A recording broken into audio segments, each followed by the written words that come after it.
Why is it that all I do is try to do the right thing? I try to be the good son. I sit here each and every day and I take my mother's orders. I do what it is that she says that she needs to be done. If she says go to the store, I jump up and I'm gone.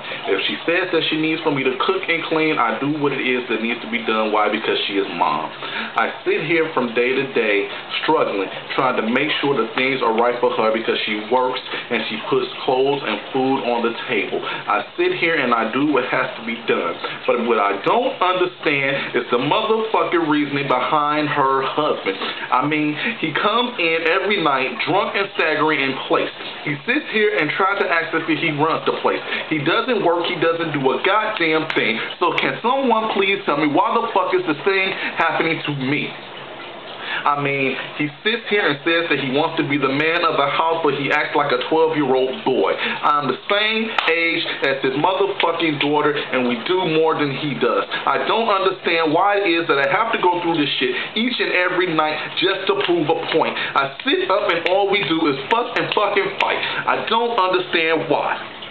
My mind is starting to go insane. I can't even study anymore. All I do is sit here and argue and fucking complain. I have to listen to his ifs, ands, and buts, but there is never any repercussions from what it is that he does. He comes in the house and he slaps my mom around, but when it is that I jump up and I try to do something about it, what does she do? She tells me that it's okay because he's the man of the house and go and sit down. I don't understand why it is that I have to do these things when it is not right. Who is he to come in here and start a fight? If you can't put anything on the table, if you can't be a motherfucking man, why don't you be the one to step? But yet and still I sit back and I just remain calm. I sit here and I do what it is because that's what mom's told me to do. His daughter comes to me each and every night crying how it is that her dad is nothing but a drunk-ass bum. But yet and still, she still loves him. And that I can understand. My mom goes through this bullshit with him, but yet and still, she's my mom, so I love her. Here it is, 3 years in the making, and now they're about to have a kid. The child has come into the world and doesn't realize that it is about to be doomed. Doomed from the very start to a father who was nothing but a broke-ass, no-good bum. Here it is, the day of my little brother's birth. He's about to be born, and where is Dad? Nowhere to find Dad. Well, you know what? It's fucking understandable because Dad is never around. Where is Dad? When I call him, he's off at the bar telling me take pictures. He'll be there in a little while, son. He's having a drink with the guys.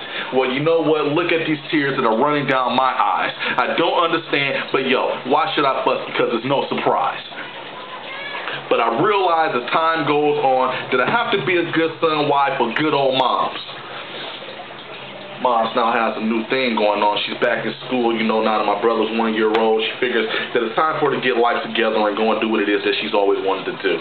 So she's in school, and I'm trying to help her day to day with her homework and take care of my little brother and, you know, help out sis and do things around the house. Why? Because, of course, we can't depend on dear old Dad.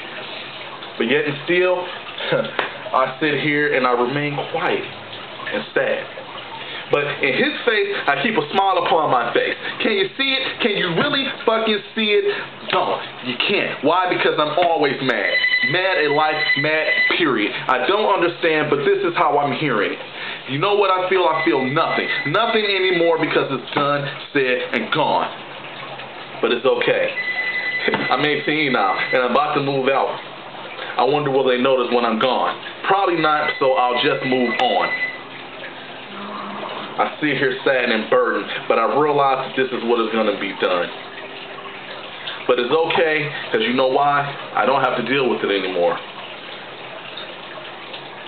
Because they had a piece of paper in my mom's hand the other day, and I kept trying to figure out why the tears were running down her face and why she kept screaming out my name, and why she couldn't hear me when I was yelling and complaining. But now I understand. The year is 2010. July 22nd. I was born January 15th, 1980. I'm 31 now, and I'm dead and gone. But that's okay, because you know what? You still got Dad, Moms. Say goodbye to your only son. The one that you never really probably even cared for. But that's okay. Love you, moms. Love you, dad.